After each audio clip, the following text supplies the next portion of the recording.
ნაძვის ხეების ფესტივალის გამარჯვებული ტელეკომპანია GDS-ი გახდა. სამკაციანმა ჟიურიმ დღეს გამარჯვებულ კომპანიას თბილისის მერიის მიერ დაწესებული სპეციალური პრიზი გადასცა.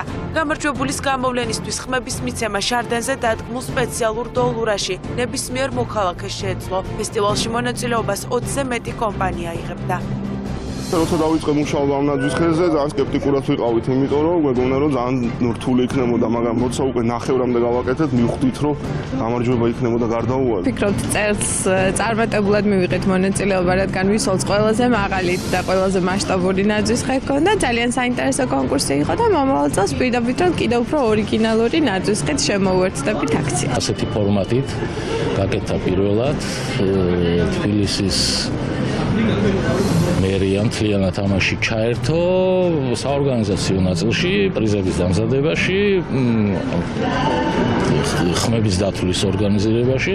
ყოველმა კომპანიამ თავისი ნაძვის ხე თვითონ მოიტანა, ყველა დაინტერესებული იყო, რომ თავის თავი წარმოეჩინა.